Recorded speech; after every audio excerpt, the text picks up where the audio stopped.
I decided to go ahead and do a video response to AG Productions' The Dumbest Idea Ever. And rather than sit in front of the camera and try to figure out what gestures work or things like that, I decided to go with the more laid-back approach in my hammock with a tasty beverage, enjoying a perfect afternoon, with the exception of the road noise, but nothing's perfect. So,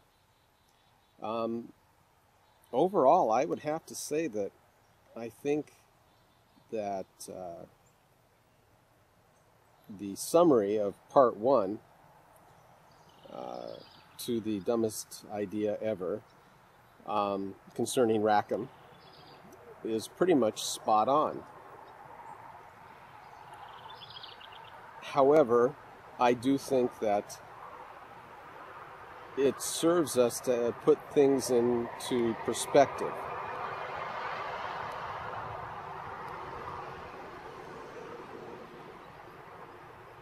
When Rackham was making their decision to go over to pre-painted miniatures,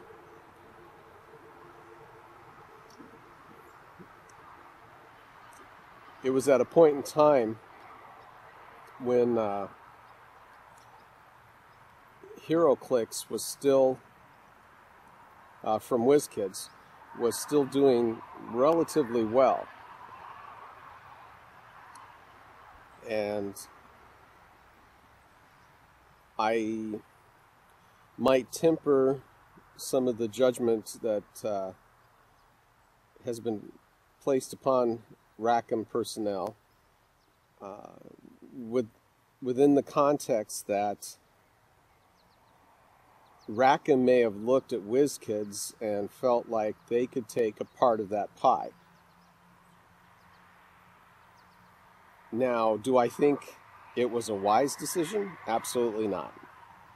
I think Rackham failed to recognize who their consumers were. There's nothing wrong with expanding your consumer base, but failing to support your existing consumer base is always a bad idea. And so I would definitely have to agree that it would not have been a route that I personally would have endorsed. But hindsight is always 20/20. Now, I do agree. I think Rackham produced some of the best miniatures that I personally have ever encountered. The good news is that those sculptors are still out there. Those painters are still out there.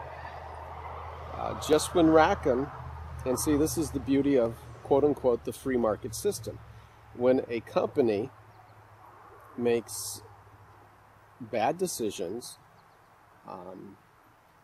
they are punished by the marketplace. And in this case, Rackham was punished.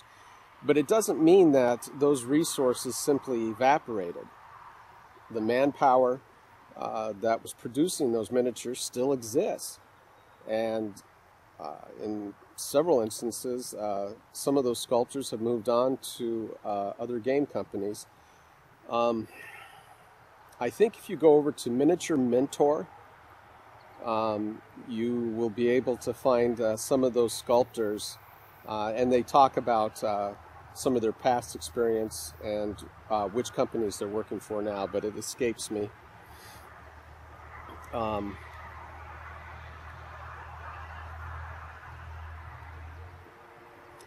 Now, as far as Cool Mini or not releasing 4 miniatures a month of the Rackham line,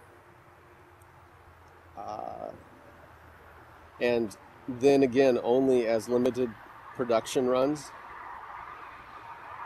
I have a sneaking suspicion that these limited edition Rackham models are going to cost significantly more than they did originally. I could be wrong. I hope I am. But normally when you have something like that, I mean, they're looking at this as basically a cash cow. And, you know,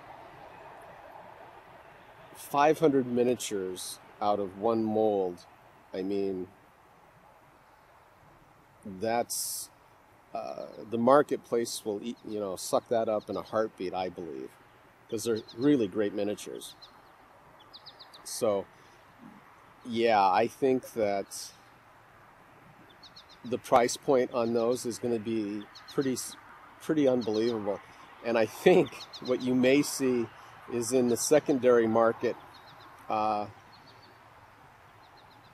think that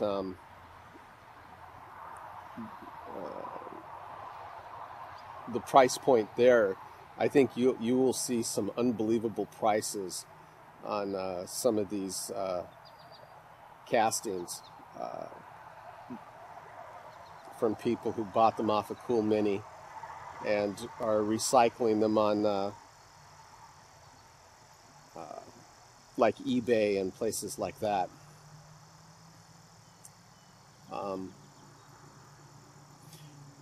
I did want to give a shout out to AG Productions, though. I really loved the music, both on the intro and then for the miniature segment slideshow. Excellent music, and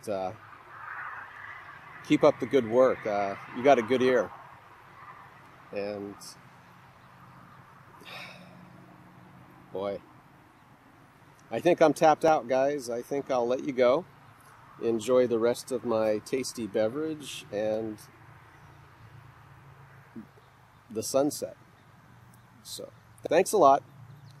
Hope you guys have a great day and play games and have fun.